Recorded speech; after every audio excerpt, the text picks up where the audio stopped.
Hey, what's going on everybody? Welcome back to Broku no Hero. Today's video is a review for Black Clover chapter 238. So sorry this review is a bit late. Usually I get them out on Sunday. It is Monday. And the reason is basically because not only was the Super Bowl yesterday, but two of my best friends was their birthdays as well. And I couldn't sleep till Saturday night, so I woke up late on Sunday morning. So was not able to get the review in time, but get it out a day late. Not the worst, but anyways guys, just gonna give you my summary of the chapter, my review, and my analysis, and so let's get into this. So if you guys don't remember, the last chapter left off with Yuno basically saving Letoli and Klaus, and then they run into Zeno. Now, Zeno was fighting William and Alexandra, and it showed that William pretty much got no-diffed by Zeno. We know this because his hands are in his pockets, and he's not even using close to his full power, and he just defeated William, who is a captain, he's stage 0, and he's arcane. So this puts Zeno already at a high level. We already knew that Zeno was going to be strong when we saw him no-diff 2 diamond generals along with several dozen diamond soldiers. So we knew that he was going to be strong, and now here he is 6 months later, completely no-diffing William Vengeance, who is a captain. Don't really know how strong he is because he is not feat heavy in the series. I've talked about this many times before. He's just a great battlefield mage because of his ability to steal magic with his world tree magic, the Mistletoe tree, and then create the Mistletoe seeds. Now, Yuno does recognize Zeno from the memory magic that was given into him when he found out that he was the prince. He saw Zeno walking with other members of the Spade Kingdom. Now, we can see in this image it is Gadaroy and Foil, or Gadaroy and Foil, standing next to him, and then a few other guys. I wonder if the guys were all Dark Disciples, or if it was just 2, the ones we've already seen defeated, and then a bunch of other random Spade fighters. And he was kind of surprised that they were eliminated by the Clovers, or by the Golden Dawn, but then he's like, that figures, they were only at 40%. So there's no point in bringing along anyone who isn't over 50% then. And what's crazy is when he says this, his mark on his face begins to get harder. And I'm not harder, like thicker. So he's getting even more devil power than when he used against William. And Belle is like freaking out, saying, hurry, cast Spirit Dive, this guy is bad news. And with this now amped version of Zeno, he's attacking the 3 of them, Klaus, Yuno, and Letoli. Yuno transforms into Spirit Dive, but he's the only one that can do anything here. Klaus and Letoli get absolutely destroyed.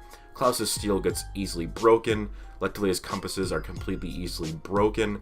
Now, Yuno with Spirit of Zephyr is able to cut the bone magic from Zeno, but it's kind of overpowering him still a bit, where it's just too much bones. And then he looks over, and we might actually see a dead Klaus and a dead Letoli. And this is big for the series, because Klaus has been within Black Clover a major side character for a long time. If you guys remember, like the first major arc when they go to the dungeon, Klaus was there. And Klaus has had great development, great character development over the course of the series, becoming fond of Asta and Yuno after first hating them for being commoners and peasants, and then becoming just like really respectable of them, and then also learning from Asta by using physical strength training.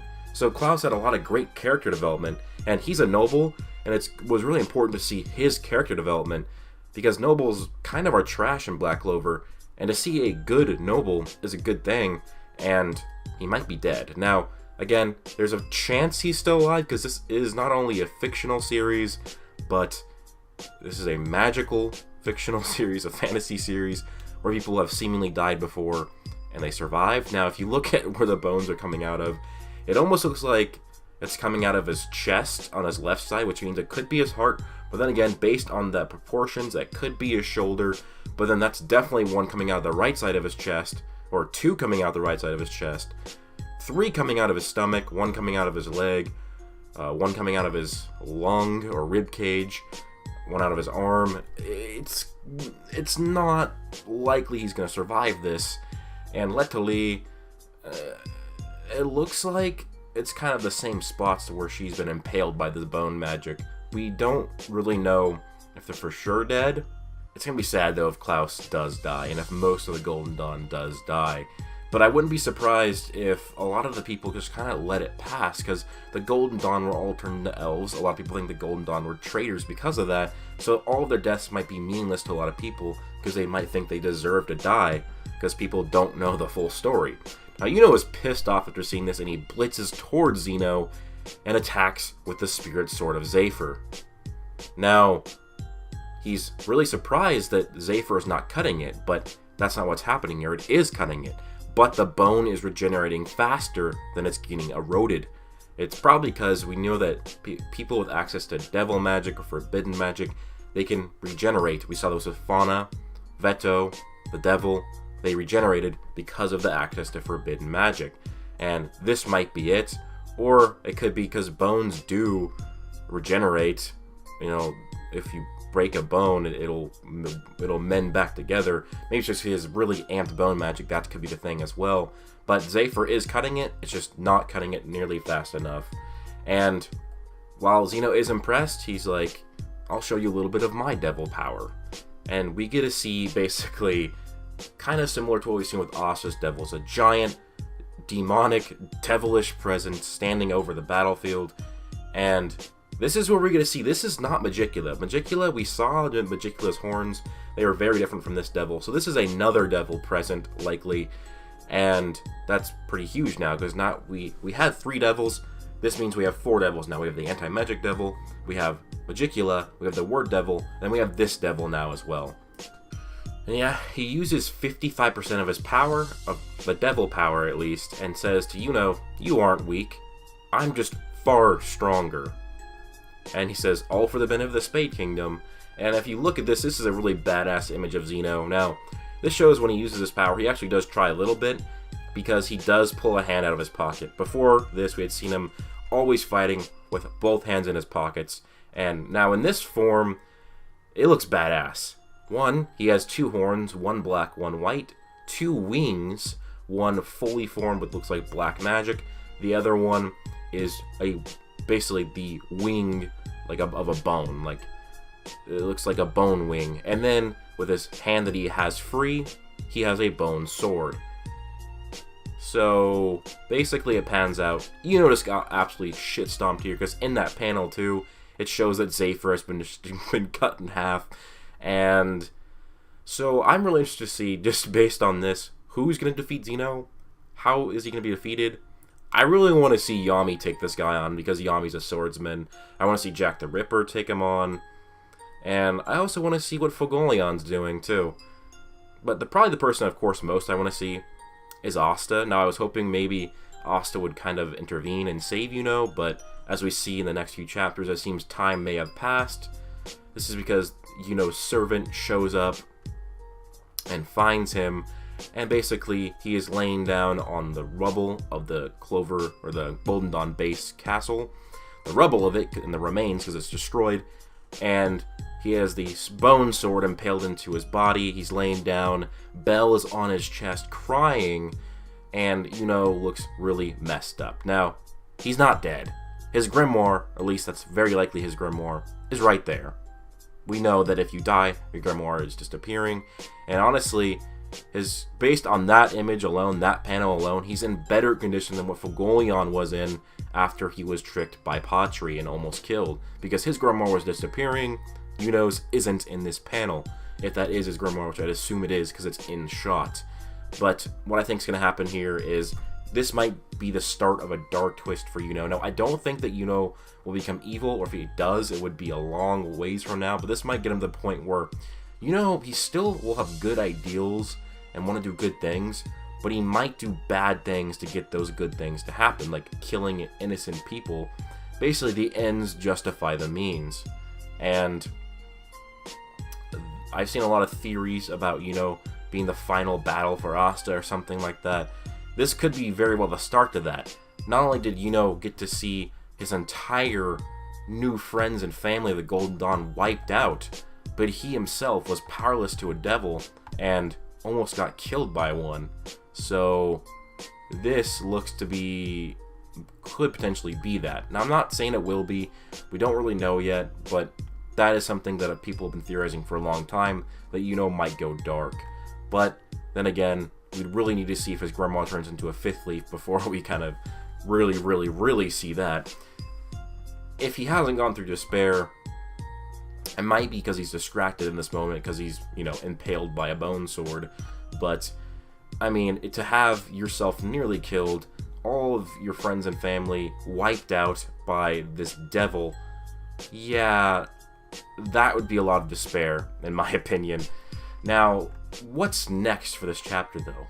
You have Yuno nearly killed, the Golden Dawn wiped out, seemingly. It seems like Mimosa is going to be like the only one left, and Yuno. William got captured by the Spade Kingdom, so we're going to need a retrieval arc now. Who is going to lead this squad? Is it going to be the Heart Kingdom squad? The ones that all went and trained with the Spirit Guardians for 6 months? Is Yuno going to join that squad? What's going to happen, guys? Like, I think that might be it. And honestly, it might be the Third Eye getting involved here. Patri, Veto, Fauna, and Raya. Remember, basically, Patri and William were like brothers. So if William's captured, Patri's going to want to get involved. It's going to be a good way to reintroduce the Third Eye and help them on their way to redemption. So I wouldn't be surprised if that happens in the very near future. If maybe they join up with the Heart Kingdom trainees and Yuno together to go try and retrieve William. Because they're going to need to try and get him soon. The Spade Kingdom is already making a lot of advances. Gaining a new weapon in William's World Tree magic is not going to be great. And also, he probably has a lot of information on the kingdom. But honestly, I just think it's funny that William got clapped, because it proves kind of a lot of what I said, that, you know, he's not a great 1 versus 1 fighter when it comes to power scaling. The only feats he has in 1v1 fighting is from before, when he was like a vice captain, or even less when in the flashbacks when it was with Yami. So he just scaled to that version of Yami. And then he had to amp himself to defeat a Diamond General. Besides that, he had no 1v1 feats. It was all...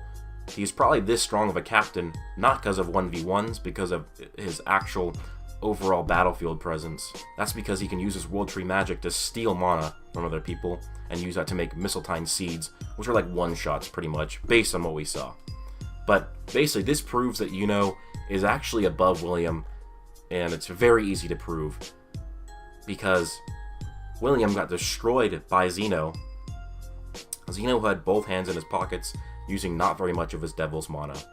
But Yuno, from the get, fights a stronger one, because remember, Zeno's mark amps on his face once he goes against Yuno. So, from the very beginning of Yuno's fight with Zeno, he's fighting a stronger one than William fought. And remember, Yuno, proved in the last chapter, is tired from his fight with Gyarados. So, this is a not 100% full power Yuno, and he's doing better against Zeno than William did. And then Zeno had to use even higher power to defeat him when he used 55% of his devil power, and then used the bone sword with one of his hands, having to come free from his pockets. So this very easily proves, guys, that Yuno is above William, and Yuno is captain level. I don't know why people are still saying that Yuno is not captain level. There was all the feats and scaling that proved it in the past, but now we have multiple stage 0 statements. Now, Stage 1 should be like captain level at the least, because that means you can fight a devil. Valkyrie armor was stage 1 before the time skip, and stage 0 can fight devils quite well. So we know that Yuno is stage 0, but people are still saying he's vice captain level because he's a vice captain. Guys, Yuno was a captain level before he was even a vice captain. We have to remember, there's this whole entire arc where at least the ranks between or before vice captain and captain, they don't matter that much. That's more so what you've accomplished, not your power. Because remember, we had that battle royale arc in the temple, which proved that rank does not matter that much. It's not the end-all be-all. And that was proven because the Black Bulls won against the Seabed Temple Warriors. And so your rank does not justify your power, unless if you're a captain, and unless if you're a vice captain for the most part.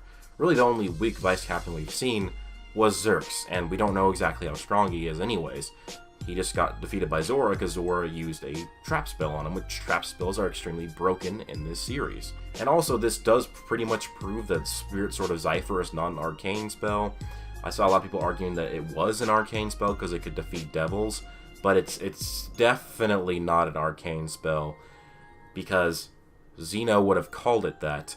He called that spell specifically a stage 0, because Yuno was attacking him with that sword, and then he said, oh, stage 0. So it was not arcane, he would have said that, and also it was only able to affect a devil, which we know that arcane is being able to kill devils or defeat devils. Saphir was only able to do that because he absorbed Licht and Lumiere's magic, which was affected by forbidden magic, which made Licht and Lumiere pretty much arcane. So he absorbed their magic. Basically, Yuno had to absorb arcane magic to make his sword arcane. So while his sword seems to have the ability to become arcane if he absorbs arcane magic, it is not arcane in itself. There was nothing to absorb from his allies that was arcane within the area. So yeah, big L for William, or definitely big L for William, but big L for Yuno. But I'm sure he's going to survive. I'm sure he's going to come back from this. And I hope that Yuno does get a chance of redemption against Yuno. Now, I did tweet about this, that I wonder if, the whole Dark Path thing, I was tweeting, what if there's a similar moment for Yuno and Yuno in their rematch to, like, what was with Dooku and Anakin? Or in Anakin's rematch, he wins, he's gotten stronger, and then he has the chance to either basically make Dooku a prisoner or kill him. And he chooses to kill him, and that was a huge pillar to bring Anakin to the dark side. Now, there's no dark side in Black Clover. It's just, being evil, maybe going through despair. But what if, does this and he has a chance to maybe kill Yuno or keep him alive? There's one thing I thought. Not really a lot backing that, just something that I thought of. But anyways, guys, that's it for my chapter review. Really excited for the next one. I wonder what's going to happen with William, who's going to go try and get him back, who's attacking next. I've seen a lot of people talking about, is Vonica attacking the Witch Queen right now? Because I'm sure that they're going to be attacked. Even though they're in basically between the borders of the countries, they still are a small country, and so they're going to need to be invaded and attacked if the Spade's going to want control of the continent. But anyways, guys, let me know your thoughts down below. Please do leave a like, comment, and subscribe. Hope you guys all have an amazing day. Plus...